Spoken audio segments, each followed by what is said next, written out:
বলিস যারে কেউ তো আপন হয় না, স্বার্থ ছাড়াই ভুবনে কেউ তো আপন রয় না, স্বার্থ ছাড়াই দুনিয়ায় কেউ তো আপন হয় না। চোখ বুঝিয়া ভাবার মন কে তোর আপন জন, ভালোবাসা পাওয়ার জন্য আছে কি কারণ, চোখের আড়াল হলে দেখিস, চোখের আড়াল হলে দেখিস তোর কথা কেউ কই না, স্বার্থ ছাড়াই ভুবনে কেউ তো আপন হয় না, স্বার্থ ছাড়াই দুনিয়ায় কেউ তো আপন হয় না। কার জন্য তোর ভালোবাসা টাকা ঘরের বাড়ি, মরার পর কবরেতে রাখবে তাড়াতাড়ি, ঠিক না? কার জন্য তোর ভালোবাসা টাকা ঘরের বাড়ি, মরার পর কবরেতে রাখবে তাড়াতাড়ি, বিনা লাভে বন্ধু রে কেউ, বিনা লাভে বন্ধু রে কেউ তুলার বোঝাও বই না, স্বার্থ ছাড়াই ভুবনে কেউ তো আপন হয় না, স্বার্থ ছাড়াই দুনিয়ায় কেউ তো আপন হয় না। আলহামদুলিল্লাহ, জোড়াদাহ যুব সমাজ এবং প্রবাসীদের উদ্যোগে আয়োজিত হতে চাই, সুবহানাল্লাহ বলেন। এজন্য আমি বলি ইসলামের শুরু থেকে আজ অবধি, গোটা পৃথিবীর শুরু থেকে আজ অবধি যত সমাজ সংস্কার হয়েছে তার ভিতরে সবচাইতে বেশি অবদান ছিল যুবকদের, সুবহানাল্লাহ বলেন। এই যে আলহামদুলিল্লাহ আজকের মাহফিলের আয়োজক যুবকরা, আলহামদুলিল্লাহ বলেন। যুবকরা জাগলে এই সমাজ ভালো থাকবে, সুবহানাল্লাহ বলেন। এ দেশ স্বাধীন হয়েছে দুইবার। 1947 সালে ব্রিটিশদের নিপীড়ন নিষ্পেষণের বিরুদ্ধে এই ভারত উপমহাদেশের যুবকরা যখন জেগেছিল, ব্রিটিশরা এই ভারত উপমহাদেশ থেকে পালাতে বাধ্য হয়েছিল।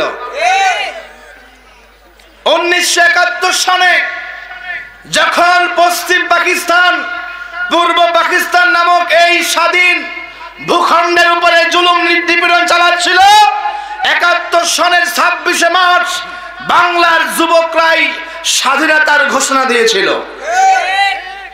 1971 সালের 16ই ডিসেম্বর বিজয় হয় এই স্বাধীন দেশ। দীর্ঘ 16 বছরের ফ্যাসিস্ট জালেমরা এই দেশে হরিলুট শুরু করে দিয়েছিল। সম্মানিত ভাইরা আমার, যখন সমস্ত দল ব্যর্থ, এই 24-এর 5 আগস্টে বাংলাদেশের যুবকরা জেগেছে। যুবকরা জাগার কারণে জালেম তার বাপের দেশে পালাতে বাধ্য হয়েছে। এইজন্য যুবকরা জেগে থাকলে এই দেশ ভালো থাকবে, ঠিক কিনা বলেন? এইজন্য জোড়াদা যুব সমাজকে ধন্যবাদ জানাই। এই যুব সমাজ, তোমাদের রক্তের উপরে ইসলাম প্রতিষ্ঠিত হয়েছে।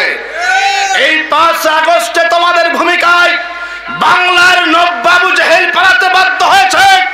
এই যুব সমাজ আর একটা দীপ্ত শপথ দিতে হবে, বাংলাদেশের 68,000 গ্রামের 5 ইঞ্চি মাটি পালাতে পালাতে যতদিন কোরআনের রাজ কায়েম না হবে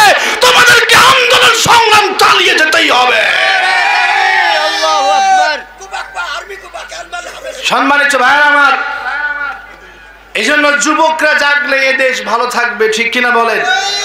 কলিজার টুকরা যুব সমাজ, ছোট কচি কাঁচা সোনামণিরা, পর্দার আড়ালে বসে আছেন আমার সম্মানিত মা বোনেরা, মাইকের আওয়াজ যত দূর পর্যন্ত যায়, সমস্ত জিন এবং ইনসানের প্রতি আমি সাইফুল্লাহ বিন কোরবানের পক্ষ থেকে আবার আন্তরিক সালাম, আসসালামু আলাইকুম ওয়া রাহমাতুল্লাহ। যাবতীয় সমস্ত প্রশংসা বিশ্ব চরাচরের সার্বভৌম ক্ষমতার অধিপতি, যিনি এক এবং অদ্বিতীয়, যার কোনো শরীক নাই, লা শারীকা লাহু, যিনি আমাদের স্রষ্টা, যিনি আমাদের মালিক, যিনি আমাদের খালিক।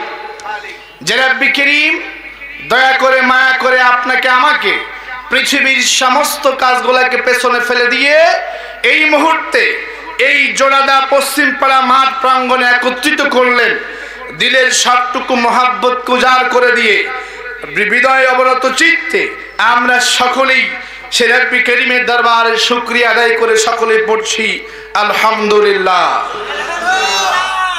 দুরূদ এবং সালাম মানবতার মহান আলোর দিশারি, যার আদর্শিক বিপ্লবে উদ্ভাসিত হয়েছে বিশ্ব মানবতা, আলোকিত হয়েছে মানব সভ্যতা, যে নবীজির উপরে দুরূদ এবং সালাম স্বয়ং আমার আল্লাহ পড়ে, সুবহানাল্লাহ বলেন।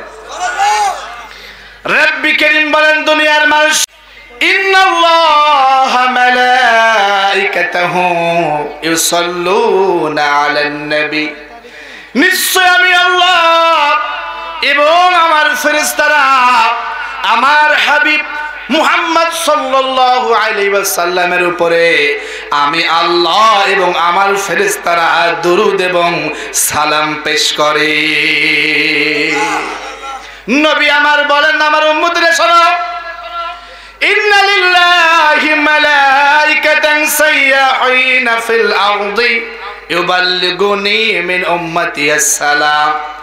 এ দুনিয়ার মানুষ, নিশ্চয় রব্বি করিম এমন কিছু ফেরেশতাকে নিয়োজিত করে রেখেছেন, যেই ফেরেশতাদের কাজ হলো গোটা পৃথিবীতে যেই প্রান্ত থেকে হোক না কেন আমার উম্মত নারী পুরুষ যখন আমি নবীর উপরে দুরূদ এবং সালাম পেশ করে, সেই দুরূদ এবং সালামকে আমি নবীর সোনার মদিনায় পৌঁছে দেওয়ার জন্য আল্লাহর ফেরেশতাদের মধ্যে প্রতিযোগিতা শুরু হয়ে যায়।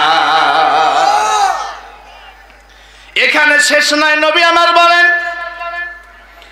এ দুনিয়ার মানুষ ভালো করে শোনো, যারা আমি নবীর উপরে বেশি বেশি উঠতে বসতে চলতে হাঁটতে ফিরতে সব সময় যখন আমি নবীর উপরে দুরূদ এবং সালাম পেশ করে, ইজআলুনি ফি ওয়াসাতাদ দুআ আওয়ালহু ওয়াল আখিরা, সুবহানাল্লাহ বলেন।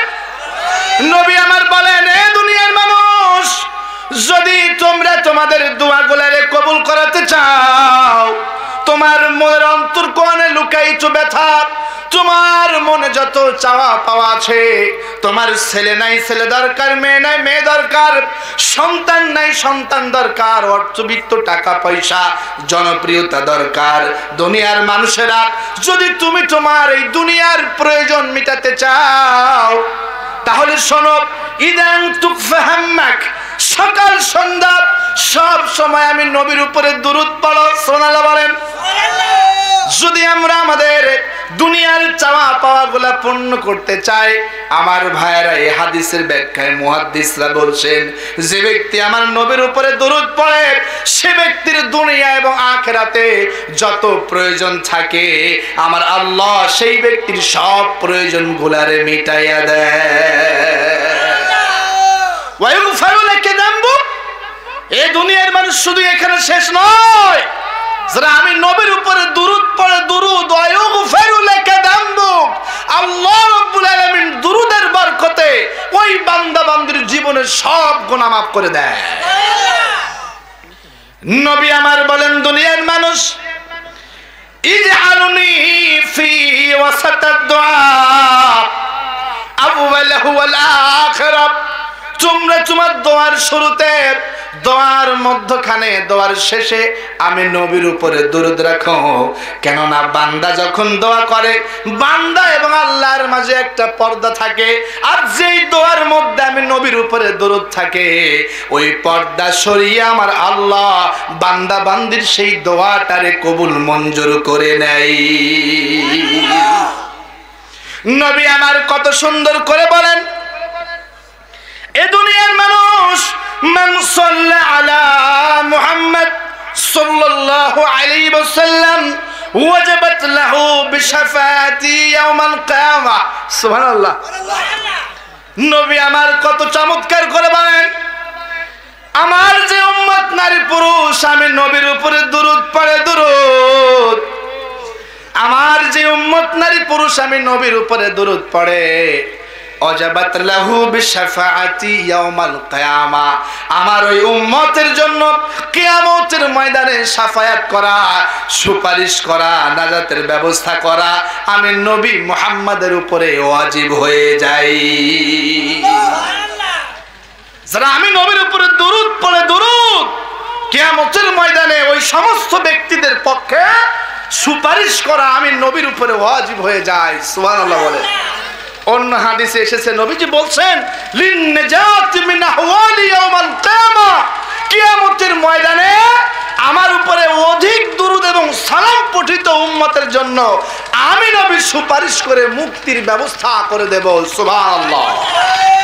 এজন্য আমার ভাইয়েরা, আমরা হাঁটতে, চলতে, উঠতে, বসতে সব সময় দুরূদ এবং সালাম পেশ করব আমাদের নবীর উপরে, ইনশাআল্লাহ বলেন। তো সেই নবীর উপরে দুরূদ এবং সালাম পেশ করছি, সকলেই পড়ছি সাল্লাল্লাহু। প্রিয় উপস্থিতি, আমি আপনাদের খেদমতে আপনাদের জন্য সূরাতুল বানি ইসরাঈল, কোন সূরা? সকলে বলুন। সূরাতুল বানি ইসরাঈলের 23 নম্বর আয়াত কারিমা তেলাওয়াত করেছি। আল্লাহ সুবহানাহু ওয়া তাআলা যদি আমি অধম গুনাহগারকে তৌফিক দেন, এই আয়াতের আলোকে এবং হাদিস নববী থেকে একখানা হাদিস পড়েছি, ওই হাদিস এবং এই পঠিত আয়াতের আলোকে কিছু সময়ের জন্য হলেও আপনাদেরকে কোরআন এবং হাদিসের আলোকে নিয়ে যাব, পড়ছি ইনশাআল্লাহ। সম্মানিত ভাইরা আমার, রব্বি কারীম আল্লাহ আমাদেরকে অর্ডার দিচ্ছেন, ফয়সালা দিচ্ছেন, ওয়াকাদা রাব্বুকা আল্লা তা'বুদু ইল্লা ইয়্যাহু। সুবহানাল্লাহ বলেন। রব্বি কারীম বলেন, ওয়াকাদা রাব্বুকা আল্লা তা'বুদু। এই দুনিয়ার মানুষেরা, ওয়াকাদা রাব্বুক, আমি তোমাদের রব।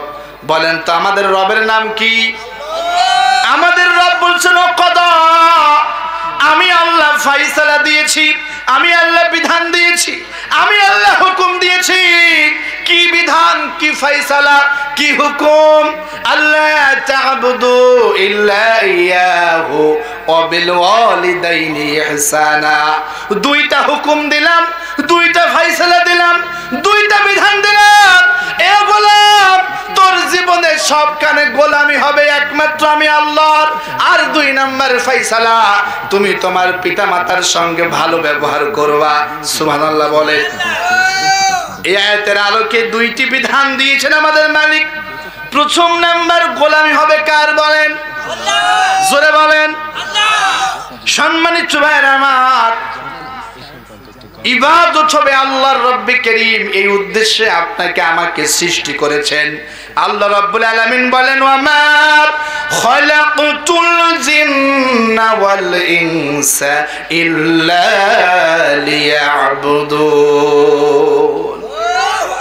আমি আল্লাহ জিন এবং ইনসান, জিন এবং মানুষকে সৃষ্টি করেছি এই উদ্দেশ্যে, সেটা হলো তারা আমি আল্লাহর ইবাদত করবে। সুবহানাল্লাহ বলে। মানব জাতিকে রব্বি কারীম আল্লাহ সুবহানাহু ওয়া তাআলা সৃষ্টি করেছেন দুইটি উদ্দেশ্য নিয়ে। একটি উদ্দেশ্য হলো জীবনের সবখানে ইবাদত কার করব, আর 2 নম্বর উদ্দেশ্য হলো ইন্নী জাইলুম ফিল আরদি খলিফা। আল্লাহু আকবার। 2 নম্বর উদ্দেশ্য হলো এই জমিনে আমরা আল্লাহর খলিফা, সুবহানাল্লাহ বলেন। আমাদের দুইটা পরিচয়, একটা হলো আমরা কার গোলাম? আল্লাহর গোলাম। যদি কাউকে বলি সে কি রাগ করে? কিন্তু আমি যদি বলি সাইফুল্লাহর গোলাম, রাগ করে কিনা বলেন? রাগ করবে। কিন্তু আমরা এমন এক রব্বি করিমের গোলাম, যে রব্বি করিমের গোলাম বলতে পেরে এটা আমরা গর্ববোধ করি, সুবহানাল্লাহ বলেন। আমাদের পরিচয় দুইটা, একটা হলো আব্দুল্লাহ, প্রথম নাম্বার আমরা আল্লাহর গোলাম, দ্বিতীয় নাম্বার হলো খলিফাতুল্লাহ, আমরা এই জমিনে আল্লাহর খলিফা, সুবহানাল্লাহ বলেন। প্রথম নাম্বার পরিচয় গোলামটা কার, দ্বিতীয় নাম্বার আমরা খলিফা কার। এই দুইটা পরিচয় মনে থাকবে তো ইনশাআল্লাহ। তাহলে আমরা হলাম আল্লাহর গোলাম এক, দ্বিতীয় নাম্বার খলিফা কার? নাকি কোন পীর সাহেবের খলিফা? খলিফার তো এখন অভাব নেই, কথা বলেন না কেন? খলিফার তো এখন অভাব নেই। বাংলাদেশে ৬৮,০০০ গ্রামে প্রায় ৬৮,০০০-এর উপরে পীরই আছে আমার যা মনে হয়, কথা বলেন না কেন? আজকে এই দুইটা বিষয়ে কথা হবে। পরিচয় আমাদের দুইটা, একটা হলো আমরা আল্লাহর গোলাম, দ্বিতীয় নাম্বার আমরা কার খলিফা? জবান কার খলিফা? এখন আসুন আল্লাহর গোলাম। আল্লাহ রাব্বুল আলামিন বলছেন, হে দুনিয়ার মানুষ, আফাহাসিবতুম আন্নামা খলাকনাকুম আবাসান ওয়া আন্নাকুম ইলাইনা লা তুরজাউন। আফাহাসিবতুম, তোমরা কি ভেবে নিয়েছো, চিন্তা করেছো? আফাহাসিবতুম, তোমরা কি মনে করেছো? আন্নামা খলাকনাকুম আবাসা, আমি আল্লাহ তাআলা তোমাদেরকে এই পৃথিবীতে অনর্থক বেহুদা অযথা সৃষ্টি করেছি। কে বলছে? আল্লাহ রাব্বুল আলামিন ইন্ট্রোগেটিভ সেন্টেন্স দিয়ে বলেন, আফাহাসিবতুম আন্নামা খলাকনাকুম আবাসা, এ দুনিয়ার মানুষ, আমি আল্লাহ কি তোমাদেরকে অযথা অনর্থক বেহুদা সৃষ্টি করেছি? শোনো শোনো শোনো, ওয়া আন্নাকুম ইলাইনা লা তুরজাউন, তোমরা কি আমি আল্লাহর কাছে ফিরে আসবে না? বলেন তো কার কাছে ফিরে যাব? ফিরে যেতে হবে। তাহলে আল্লাহ তাআলা পৃথিবীতে আমাদেরকে অযথা অনর্থক সৃষ্টি করে নাই। প্রথম নাম্বার সৃষ্টি করেছে কার গোলামি করার জন্য? হ্যাঁ, আমরা যার গোলামি করি তার নাম মাবুদ। তার নাম কি? মাবুদ। আর আমরা যারা ইবাদত করি আমাদের নাম হলো আবিদ। আমরা কি? আবিদ। আল্লাহ কি? মাবুদ।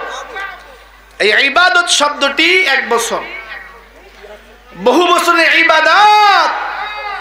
ইবাদত শব্দের অর্থ হলো অনুগত হওয়া, আনুগত্য করা, দাসত্ব করা, গোলামি করা। সুবহানাল্লাহ বলেন।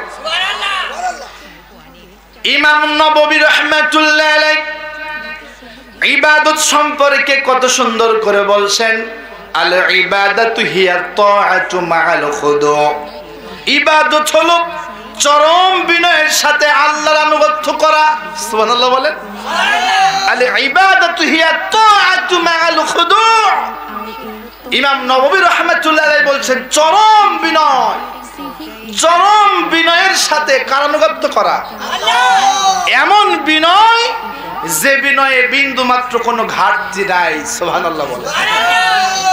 শাইখুল ইসলাম ইমাম তাইমিয়া রাহমাতুল্লাহ আলাইহি ইবাদত সম্পর্কে বলছেন, আল ইবাদাতু হিয়া তাআতু মাআল, তিনি বলছেন, লিকুল্লি মা ইউহিব্বুহু আল্লাহু ওয়া ইয়ারদাহুল আকওয়ালি ওয়াল আমালি ওয়াল বাতিনাতি ওয়াল যাহিরা।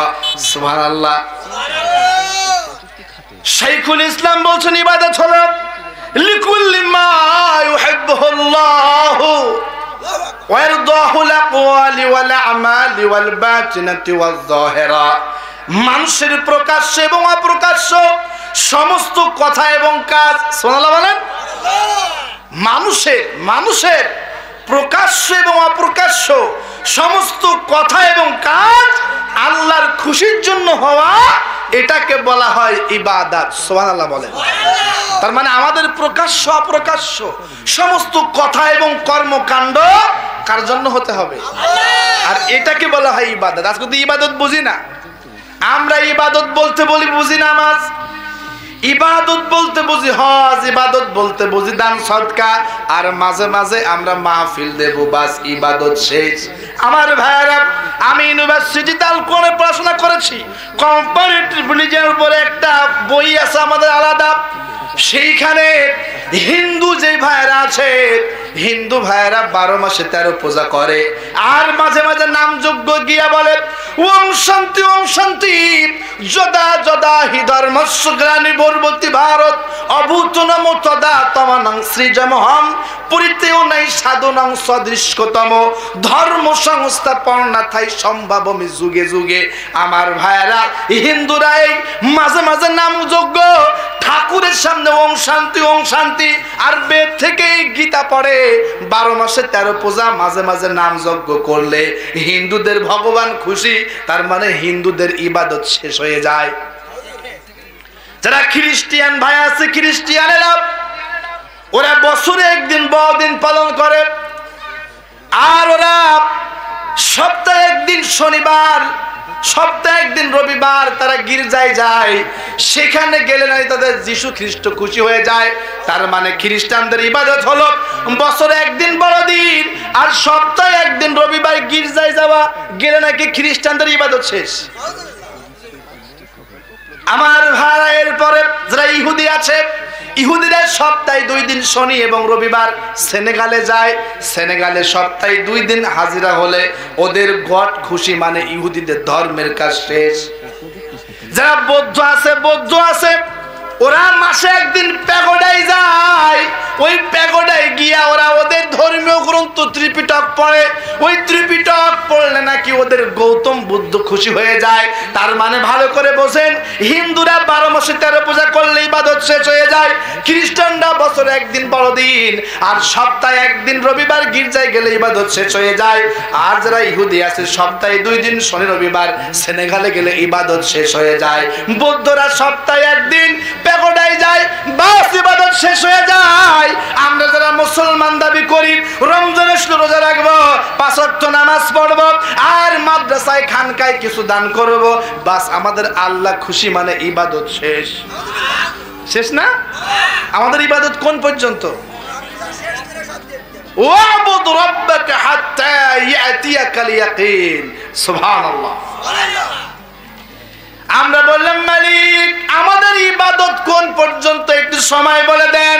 আল্লাহ বলেন সূরা হিজরের 6 নম্বর আয়াতে আল্লাহ বলেন, ওয়াবুদ রাব্বাক, ও নবী আমার, আমি আপনার রব, আপনাকে হুকুম দিচ্ছি, ওয়াবুদ রাব্বাক, আপনি আপনার রবের গোলামি করেন, ইবাদত করেন, দাসত্ব করেন, আপনি আপনার রবের ইবাদত করেন, হাত্তা ইয়াতিয়াকাল ইয়াকিন, যতক্ষণ পর্যন্ত মালাকুল মউত আপনার শাহরাগ গৃহস্থিত ধমনের কাছে না আসবে।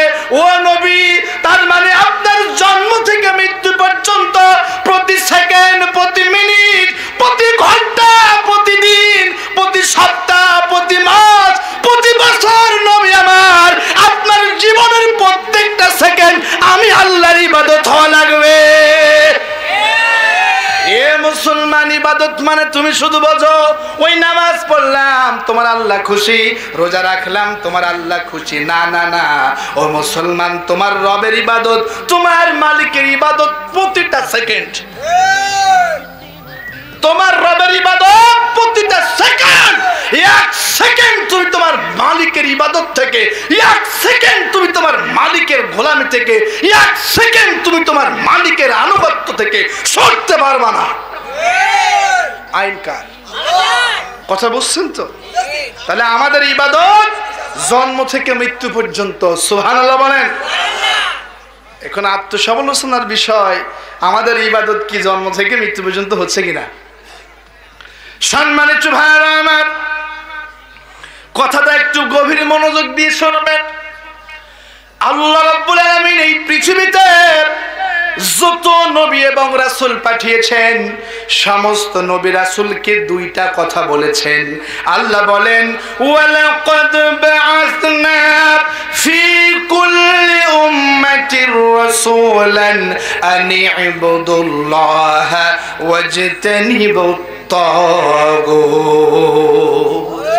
ওয়ালাকাদ বাআসনা ফি কুল্লি উম্মাতির রাসূলা ওয়ালাকাদ বাআসনা ফি কুল্লি উম্মাহ, আমি আল্লাহ অবশ্যই প্রত্যেক জাতির কাছে পাঠিয়েছি একজন করে রাসূল।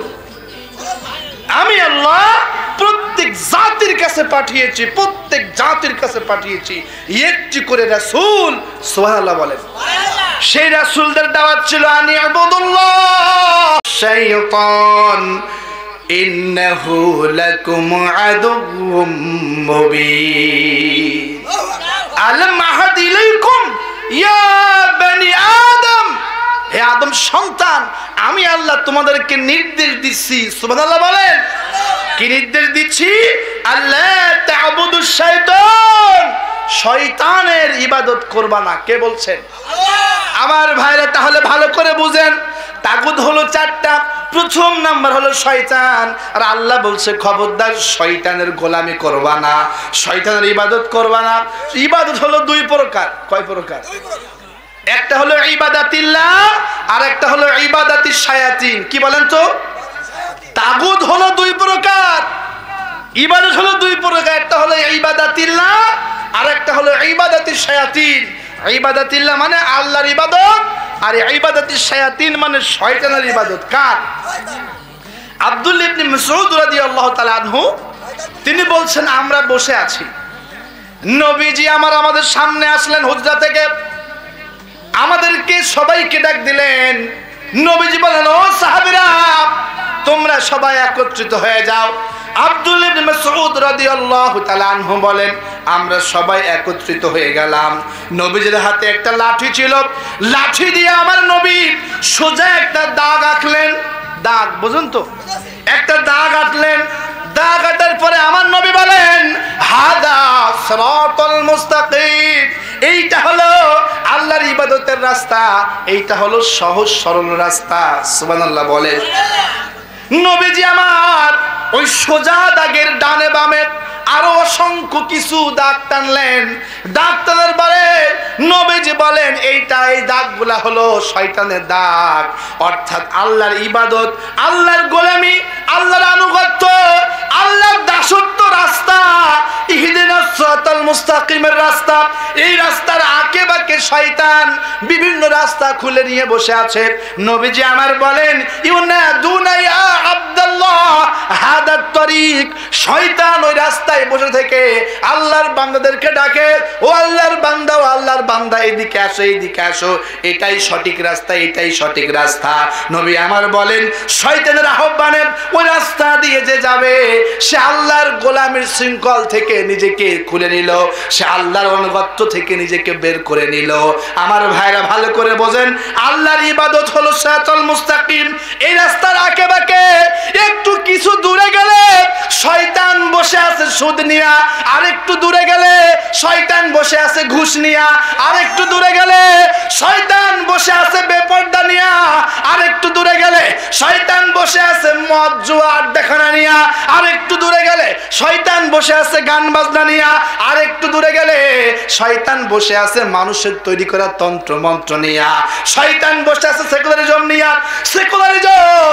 আর একটু দূরে গেলে শয়তান বসে আছে ধর্মনিরপেক্ষতাবাদ নিয়া, আর একটু দূরে গেলে শয়তান বসে আছে জাতীয়তাবাদ নিয়া, আর একটু দূরে গেলে শয়তান বসে আছে পুঁজিবাদ নিয়া, আর একটু দূরে গেলে শয়তান বসে আছে মানুষের তৈরি করা তন্ত্র মন্ত্র নিয়া। বিভিন্ন রাস্তা খুলে নিয়ে শয়তান ডাকে, এইদিকে আসো, এইদিকে আসো। কেন? শয়তান চায় না আমরা আল্লাহর গোলামি করি, এই জন্য শয়তান ওই রাস্তা থেকে সরায়া জাহান্নামে নিতে চায়। এবার ভালো করে বোঝেন, তাহলে ইবাদত দুই প্রকার। কয় প্রকার? একটা হলো কার ইবাদত, আর একটা শয়তানের। তাহলে যারা সুদ খায়, আল্লাহর কসম করে বলি, ওরা শয়তানের ইবাদত করে। যারা ঘুষ খায়, যে নারী বেপরদায় আছে, যারা গান বাজনা করে, উলঙ্গ মহিলা নিয়ে ঘুরে বেড়ায়, যার পরিবারে ইসলাম নাই, যারা মানুষের তৈরি করা তন্ত্র মন্ত্র জাতীয়তাবাদ কায়েম করার চেষ্টা করে, আল্লাহর কসম করে বলি, ওরা সবাই শয়তানের গোলাম। ও বারো বাজার, ও আমার হইব ফরিদপুর এলাকাবাসী কি করে বললে আপনারা বুঝবেন? শয়তান আমাদের রাস্তার আঁকে-বাঁকে বসে আছে, বিভিন্ন রাস্তা খুলে কেন? শয়তান আমাদেরকে জান্নাতের রাস্তায় বাধা দিতে চায়। কথা বুঝি হইছে? সম্মানিত ভাইরা আমার, নবীজি আমার বলছেন ইন্নাহু লাকুম আদুকুম মুবিন, দুনিয়ার মানুষ নিশ্চয় শয়তান তোমাদের প্রকাশ্য শত্রু। কি শত্রু? কে? তা দেখা যায় নাকি? তাহলে প্রকাশ্য হইল কেমনে? হ্যাঁ, শয়তান দেখা যায়। এখন আমি এমন কিছু বলবো আপনার মনে হবে টাটকা শয়তান হেঁটে যাচ্ছে। কথা বলেন, শয়তান দুই প্রকার, একটা হলো মানুষ শয়তান, আর একটা কে? জিন শয়তান। গোটা কোরআনে শয়তানকে আল্লাহ 6 নামে সম্বন্ধ করেছে। ওইদিকে যাব না, সময় নেই, আমাদের আলোচ্য বিষয় ইবাদত। এই ইবাদত বুঝাতে গিয়ে আমরা শয়তানের উপরে আসছি। তাহলে আমাদের প্রকাশ্য শত্রুর নাম কি? জোরে বলুন। শয়তান। শয়তানের কাজ কি? আমাদেরকে পথভ্রষ্ট করা। কি করা? পথভ্রষ্ট করা। আমার ভাইরা, তাহলে আল মাজমুআ তাওহীদ গ্রন্থের ভিতরে আব্দুল ওয়াহাব রাহমাতুল্লাহ আলাইহি তিনি বলছেন তাগুত হলো 4টা। প্রথম নাম্বার তাগুত হলো শয়তান। কে? তো শয়তানের রাস্তায় চলা যাবে? তাহলে তাগুত হলো শয়তান, শয়তানের রাস্তা হলো সুদ, শয়তানের রাস্তা হলো ঘুষ, শয়তানের রাস্তা হলো বেপরদা, শয়তানের রাস্তা হলো মানুষের তৈরি করা তন্ত্রমন্ত্র। তার মানে আল্লাহ বলছে তাহলে শয়তানের রাস্তা ছেড়ে দিয়ে আল্লাহর রাস্তা ধরো, ইনশাআল্লাহ বলেন। 2 নাম্বার তাগুত হলো ওই বিচারক, যে বিচারক হাকিম হলো, বিচারক হলো, কিন্তু কোরআন দিয়া বিচার করে না। এই বাংলাদেশে 1971 সাল, আজকে হলো এই 25 সাল, 53 বছর, কত শাসক এলো গেল, কিন্তু বিচারক কখনো কোরআন হাতে নিয়ে কি বিচার করেছে? তাহলে এই সব বিচারক হলো তাগুত। কি? তাহলে যে বিচারক কোরআন দিয়া বিচার করে না, ও বিচারক কি? যে বিচার কার্যে কোরআন নাই, ওটা হলো অন্যায়। যেখানে কোরআন নাই সেখানে অবিচার জুলুম থাকে। যদি কোরআন থাকতো আমাদের রাহবার নিজামী সাহেব কারো অন্যায়ভাবে হত্যা করতে পারতো না। যদি বিচারক কোরআন দিয়ে বিচার করতে, যে বাবর, লুৎফুর রহমান বাবর 10টি এক মামলায়, যে মামলায় আল্লামা মতিউর রহমান নিজামীকে ওরা ফাঁসি দিয়েছে, আজকে প্রমাণ হয়েছে আমাদের রাহবারদেরকে অন্যায়ভাবে ফাঁসি দিয়েছে। আজকে এই যে বিএনপির নেতা লুৎফুর রহমান বাবর বেকসুর খালাস পেয়েছে, আর ওই মামলায় গোটা বিশ্বের অন্যতম শ্রেষ্ঠ আলেম মতিউর রহমান নিজামী করে ফাঁসি দিয়েছে। যেই সমস্ত বিচারক কোরআন দিয়ে বিচার করে না, ওরা তাগুত। ওরা কি? ওরা কি? আর আল্লাহ বলছেন ওয়াজতানিবুত তাগুত, কোরআনহীন শাসক হলো তাগুত, তাগুতকে বর্জন করো, ইনশাআল্লাহ বলেন। 2 নাম্বার তাগুত হলো ওইটা যারা ক্ষমতায় গেলে পরে কোরআন দিয়া শাসন করে না। যারা কোরআন দিয়া শাসন, এজন্য প্রিয় ভাইরা আমার, গোলামি হবে কার? অর্ধেক না পুরা। ইয়া আইয়ুহাল্লাযীনা আমানু দুখুলু ফিস সিলমি কাফা, আমার গোলামি করবা, আমার ইসলামের মধ্যে প্রবেশ করবা পরিপূর্ণভাবে। সুবহানাল্লাহ বলেন।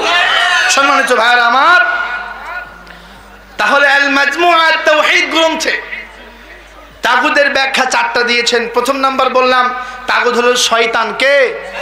যদি বলেন। আর শয়তানের কাজ কি? সুদ, ঘুষ, বেপরদা, জিনা, ব্যভিচার। শয়তান সবসময় আপনারা বলবে যে নামাজ পড়ে কি লাভ, ফজরে এত শীত, একটু ঘুমা না, তোর পা টিপে দিচ্ছি। শয়তান বলবে কি দরকার মিছিল মিটিং এ যাওয়া, কত লোক তো যায় না, মিছিল মিটিং এ যেয়ে তো গুলি খাইতে পারিস। কথা বলেন না কেন? এসব সব শয়তান শিখায়। কেন? শয়তান চায় না আমরা আল্লাহর গোলামি করি। লিল্লাহি তাকবীর, লিল্লাহি তাকবীর। প্রধান আকর্ষণ শিল্পী কবির বিন সামাদ সাহেবের আগমন।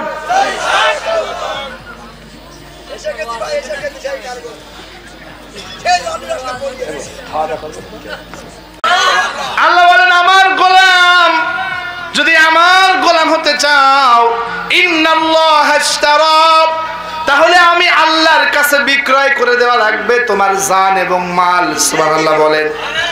যদি আল্লাহর গোলাম হতে চাই, আমাদের জান এবং মাল কার কাছে দিতে হবে?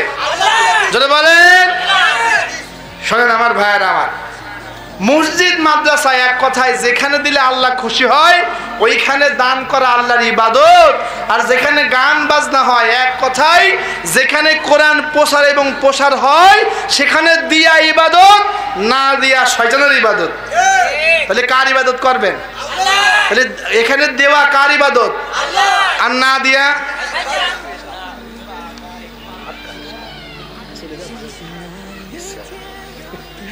আমার ভাইরা, অকদা রব্বুকা আল্লা তা'বুদু ইল্লা ইয়াহু ওয়া বিল ওয়ালিদাইনি ইহসানা, সূরাতুল বনী ইসরাঈলের 23 নম্বর আয়াতে কারিমা তেলাওয়াত করেছিলাম। আলোচ্য বিষয় ছিল আল্লাহর ইবাদত। কি ছিল? আমার প্রিয় ভাই কথা বলবেন, আমি বিদায় নিতে চাচ্ছি।